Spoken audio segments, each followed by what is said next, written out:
welcome back to Toy Creek Farm. I have a lot to do this week and hardly any of it is farm related because we're actually going on a girls trip to Branson and the husbands are holding down the fort, and it's going to be us, my sister-in-law, my nieces, grandmas, everybody. So it's going to be really fun and we love Christmas.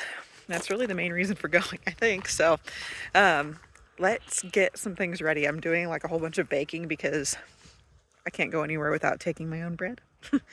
So we're doing that. I'm gonna make some snacks. Hopefully I can make some homemade Pop-Tarts. That's on the docket, but we'll see. It's on the very end of the docket, so we'll see if I actually get to it or not. And then of course we've got to do all the packing, make sure all the animals are good, and then should be a good time. Okay, so I've already made 2 loaves of bread. They're in the freezer. I made some English muffins. They're also in the freezer. But now we're gonna make my dad's famous party mix together.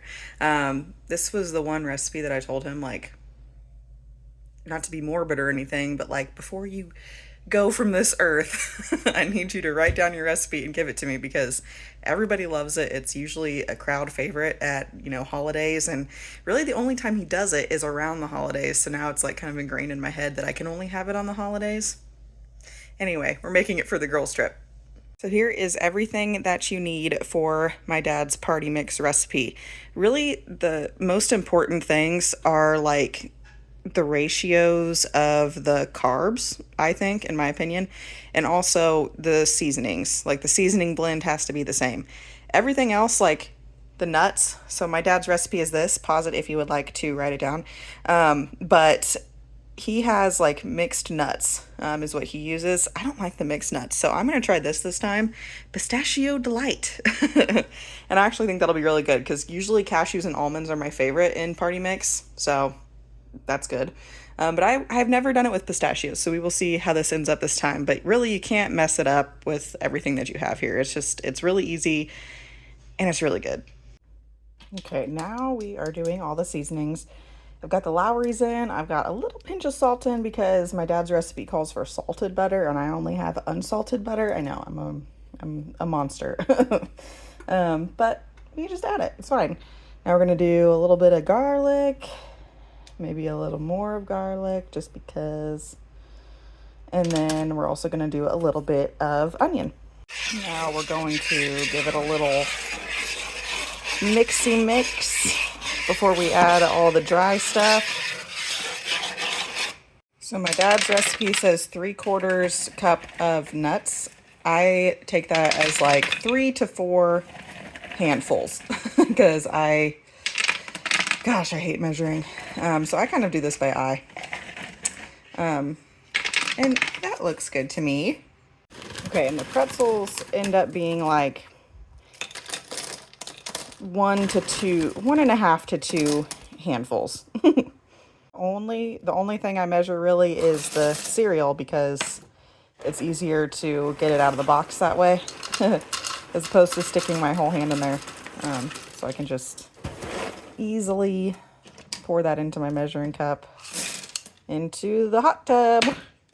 And now we're just going to mix until everything is coated up really good in all that good buttery seasoning mixture.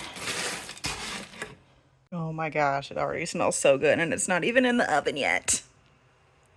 So now that it's all mixed up, everything's coated evenly, we're going to put it in the oven at 250 for 1 hour, stirring it every 15 minutes.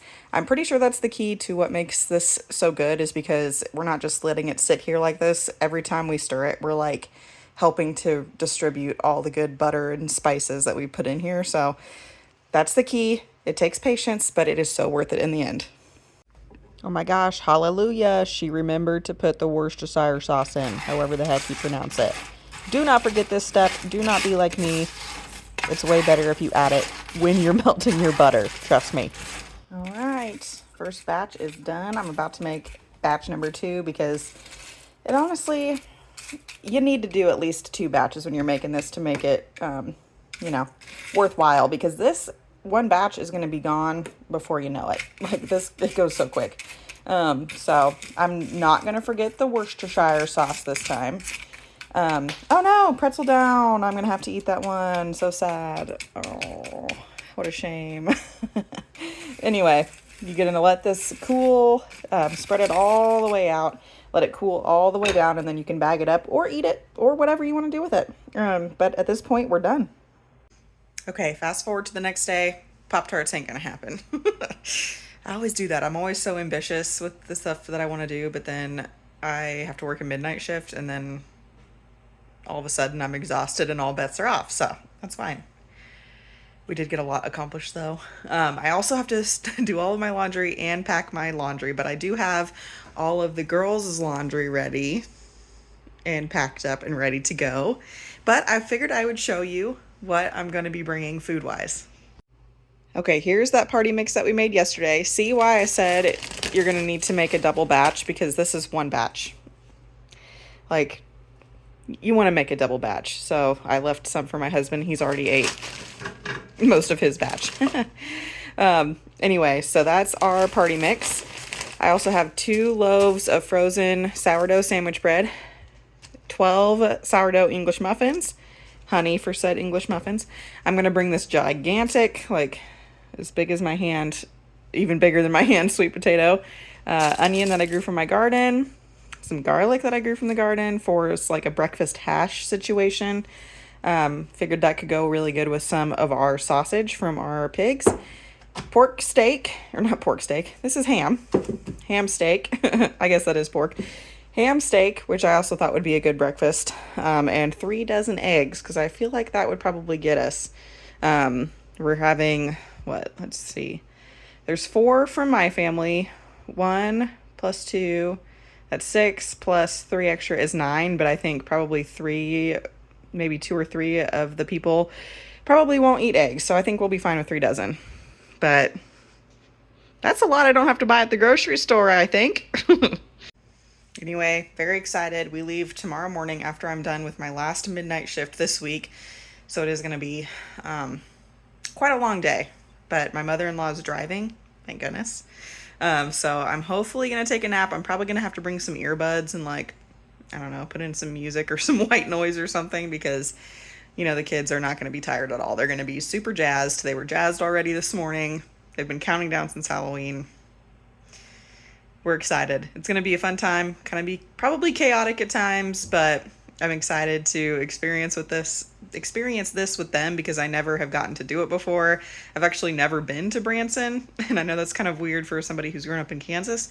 But either way, super excited to see all the Christmas things. And I'll be sure to share some of the photos with you guys next week. So we'll see you then.